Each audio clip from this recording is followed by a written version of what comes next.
क्या यूक्रेन पर होने वाला है परमाणु हमला? दोस्तों, जब से परमाणु बम बना है तब से बम पूरी दुनिया के लिए एक बड़ी चिंता का कारण बना हुआ है। यहाँ तक कि जिस दिन परमाणु ऊर्जा की खोज की गई तो यह ऊर्जा उसी दिन से एक छोटी चिंता बन गई थी। फिर जब पहले परमाणु बम का सफल परीक्षण हुआ तो यह चिंता थोड़ी और बड़ी हो गई। उसके बाद जब जापान पर अमेरिका ने परमाणु बम गिराए तो यह चिंता और बड़ी हो गई। और उसके बाद जैसे जैसे दुनिया भर के देशों ने एक से एक और आधुनिक परमाणु हथियार बनाने शुरू कर दिए तो ये चिंता लगातार बड़ी होकर इतनी बड़ी हो गई कि परमाणु बम का नाम पूरी धरती का विनाश बम रख देना चाहिए। वैसे अनोखी बात यह है कि इंसान मंगल ग्रह पर जीवन खोज रहा है, वही इंसान अपने ग्रह के जीवन के लिए पूरी धरती का विनाश बम बनाए जा रहा है। दोस्तों, पहले हम पृथ्वी का जीवन तो संवार ले, उसके बाद मंगल पर भी जीवन जीने चले जाना। दोस्तों, हाल ही में कुछ ऐसा हुआ है कि जिससे परमाणु बम यानी धरती का विनाश बम ने और भी चिंताओं में वृद्धि कर दी है। असल में रूस के राष्ट्रपति बहादुर पुतिन इन दिनों बंकर में जाकर छुपे हुए हैं। यह बंकर इस तरह से बने हुए हैं कि परमाणु बम को भी झेल सकते हैं। अब पुतिन का इशारा एक बड़ी चिंता की ओर कर रहा है। क्या यूक्रेन के साथ लंबे समय से चले आ रहे युद्ध में कुछ बड़ा होने वाला है या फिर कुछ बहुत बड़ा होने वाला है? कुछ नहीं कहा जा सकता। दोस्तों, वीडियो को अंत तक जरूर देखिएगा और वीडियो को लाइक जरूर कर लीजिए। साथ ही आप चैनल पर नए हो तो चैनल को सब्सक्राइब अवश्य कर लेना। दोस्तों, सारे फसाद की जड़ जर्मनी से शुरू होती है। दूसरा विश्व युद्ध शुरू होने से ठीक 1 वर्ष पहले जर्मनी के एक वैज्ञानिक जिनका नाम ओटो हान था, वे न्यूक्लियर ऊर्जा की खोज कर रहे हैं। पता चला है कि यह ऊर्जा बेहद ही शक्तिशाली है। अब इसके तुरंत बाद अमेरिका की चिंताएं बढ़ गई, क्योंकि अमेरिका को लगा कि जर्मनी न्यूक्लियर ऊर्जा से कोई घातक हथियार बना डालेगा। अब अमेरिका ने अपनी चिंता का समाधान एक अनोखे तरीके से किया है। अमेरिका ने सोचा कि इससे पहले जर्मनी परमाणु हथियार बनाए, क्यों ना हम ही इन हथियारों को बना डाले। अब अमेरिका 2 वर्षों तक परमाणु हथियारों को बनाने में जुटा रहा। वही वर्ष 1941 में अमेरिका खुद ही विश्व युद्ध में शामिल हो गया और जापान के लगातार हमलों ने अमेरिका को परेशान करके रख दिया। उन दिनों जापान को देशभक्ति का भूत सवार था।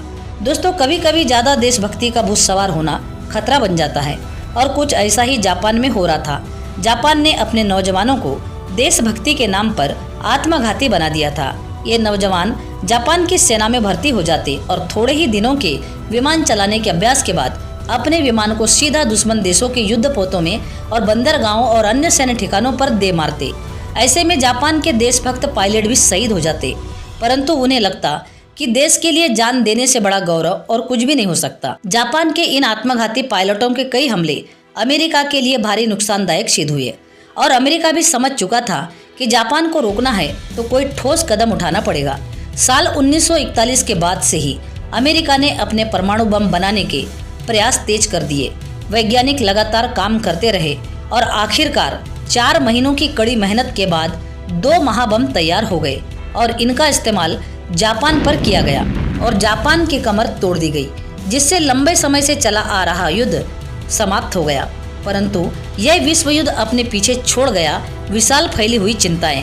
हालांकि ये चिंताएं अभी तक सीमित थी, क्योंकि अमेरिका ही दुनिया का इकलौता ऐसा देश था जिसके पास परमाणु हथियार थे और अमेरिका ने औपचारिक रूप से ये भी कहा था कि उसने सिर्फ विश्व युद्ध रोकने के लिए इन हथियारों को चलाया है। लेकिन आने वाले भविष्य में अमेरिका कभी भी इन हथियारों का इस्तेमाल नहीं करने वाला, क्योंकि रूस को अमेरिका पर उतना ही भरोसा था जितना कि एक सांप को नेवले पर होता है। इसलिए रूस ने भी ये तय कर लिया कि अमेरिका को चुनौती देने के लिए उसे भी कुछ तो करना ही पड़ेगा। इसलिए रूस ने परमाणु बम बनाने का अभियान शुरू कर दिया और साल 1949 आते आते रूस भी एक सफल परमाणु परीक्षण करने में कामयाब हो गया। उधर अमेरिका ये जो कह रहा था कि वो कभी परमाणु हथियारों का इस्तेमाल नहीं करेगा, वो लगातार नित नए परमाणु हथियार बनाए जा रहा था। साल 1952 में अमेरिका ने पहला हाइड्रोजन बम बनाकर परमाणु हथियारों की ताकत को एक अलग ही मुकाम पर पहुंचा दिया। दोस्तों, दुनिया का यह पहला हाइड्रोजन बम हिरोशिमा पर गिराए गए बम से 1000 गुना ज़्यादा शक्तिशाली था। यानी अमेरिका अब पूरे शहर को पूरी तरह से बर्बाद कर सकने के लिए काबिल हो गया था। उसके बाद वो दुनिया के सभी अमीर देशों में जैसे परमाणु हथियार बनाने की होड़ सी मच गई। 70 का दशक आते आते भारत भी इस होड़ में शामिल हो चुका था। दुनिया की इस होड़ को देखते हुए उन सभी लोगों की चिंताएं भी बढ़ने लगी जो हमारी धरती को सुरक्षित देखना चाहते हैं, क्योंकि फिर से अगर कोई परमाणु हमला होता है तो स्थिति बेहद ही विध्वंसकारी हो जाएगी। जार बम्बा हथियार जो कि रूस के पास है, विश्व का सबसे शक्तिशाली परमाणु हथियार है। दोस्तों, क्या आप कल्पना कर सकते हैं कि हथियार कितना घातक होगा? एक उदाहरण से समझिए। द्वितीय विश्व युद्ध में जितना भी गोला बारूद का इस्तेमाल हुआ था, फिर चाहे वो हिरोशिमा और नागासाकी पर गिराए गए परमाणु बम हो या बंदूकों की गोलियां हो, उस तमाम गोला बारूद से भी अकेला जार बम्बा 10 गुना अधिक घातक है। दोस्तों, कल्पना कीजिए, द्वितीय विश्व युद्ध 6 वर्षों तक चला। 6 वर्षों में मचाई गई तबाही से 10 गुना अधिक तबाही जार बम्बा सिर्फ 1 सेकंड में ही मचाकर रख देगा। अब आप समझ सकते हैं कि इंसान वाकई में बहुत शक्तिशाली हो गया है। दोस्तों, लेकिन अभी तक अच्छा ये हुआ है कि दूसरे विश्व युद्ध के बाद से कभी भी किसी देश ने परमाणु हथियारों का इस्तेमाल नहीं किया है। लेकिन जो कभी नहीं हुआ, जरूरी नहीं कि वो कभी नहीं हो सकता। रूस के राष्ट्रपति की हरकत तो जल्द ही कुछ होने का इशारा कर रही है। असल में मार्च 2022 से ही कुछ रूसी जहाज लगातार रूस के यमनटाव पर्वत की ओर उड़ान भर रहे थे। बताया जाता है कि इन पर्वतों के नीचे रूस ने इस तरह के भूमिगत बंकर बना रखे हैं। रूस और यूक्रेन का युद्ध शुरू होने से पहले ही पुतिन के साथ साथ अन्य कई रूसी नेताओं के परिवारजनों को इन बंकरों में भेज दिया गया है, क्योंकि हो सकता है कि नेताओं के परिवारजनों पर युद्ध के समय कोई हमला हो जाता। परंतु अब ऐसी भी खबरें मिल रही है कि पुतिन भी इन बंकरों में जा छुपे हैं। दोस्तों, सोचने वाली बात यह है कि भला पुतिन ने ऐसा क्यों किया? पुतिन का यह कदम एक संभावित परमाणु हमले की ओर इशारा कर रहा है। कुछ सोवियत अधिकारियों से मिली जानकारी के अनुसार रूस द्वारा बनाए गए बंकर कोई साधारण बंकर नहीं है, बल्कि ये भूमि से 900 मीटर तक की गहराई में फैले हुए हैं। कोई बंकर इतने विशाल है कि इनमें पूरा शहर ही बसा हुआ है।